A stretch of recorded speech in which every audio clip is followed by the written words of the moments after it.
Imagine chasing your biggest dream, crossing remote wilderness on foot, every step a challenge, every river a test. You set off with all the prep you can muster, maps, gear, companion dogs.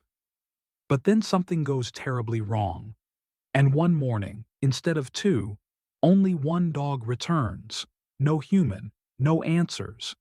This is the tragic story of Steffen Skjottelvik, a 29-year-old Norwegian wilderness trekker found dead along the Hayes River in northeastern Manitoba, after disappearing in one of Canada's wildest and most unforgiving landscapes.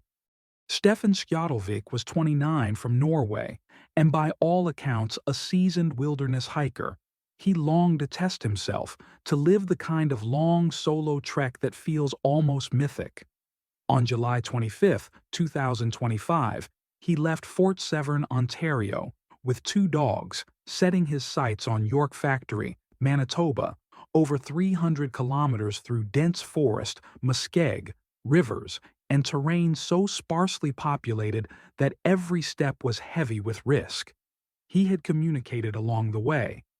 On August 13th, he reached Nanook Camp, about 40 kilometers from York Factory by that point. He reported losing one of his dogs earlier. On August 14th, he said he believed he was only about 20 kilometers from his goal, planning to arrive the next day. August 15th came, and Steffen did not arrive in York Factory. He failed to make contact. Search efforts began. Rangers, RCMP, local community, volunteers, helicopters, drones, boats, thermal imaging, the usual tools and more given the terrain. Investigators found his backpack and a rifle along the shore of the Hayes River. His jacket had also been found nearby earlier. Conditions were dangerous.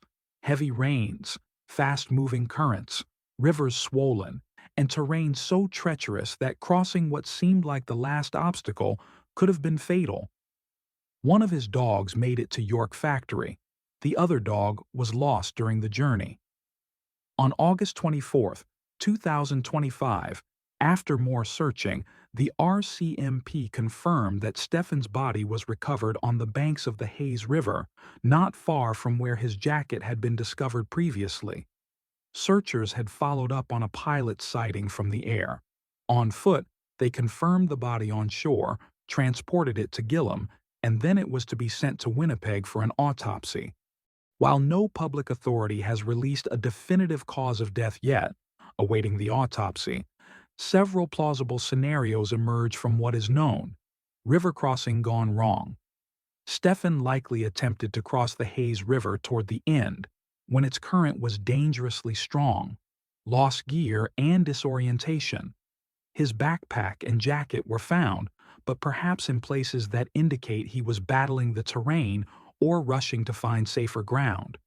Weather and exposure, heavy rain, cold nights, possible hypothermia, or exposure when stranded near riverbanks are very real risks.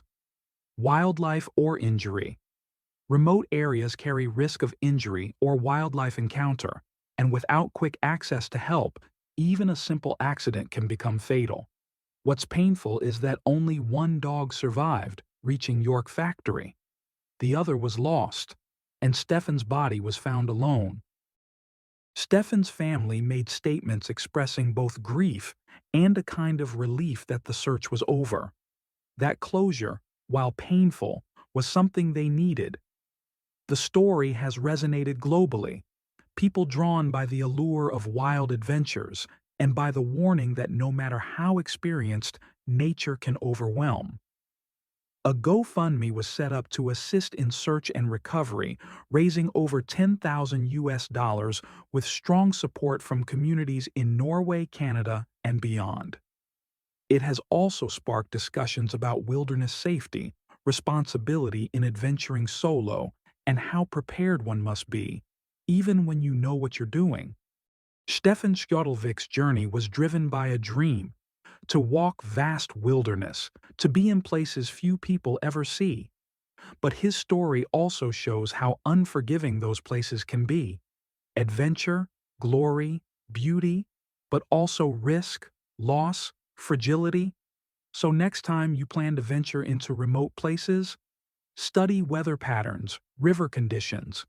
Don't underestimate what a swollen river can do. Always have redundancies in gear, in communication.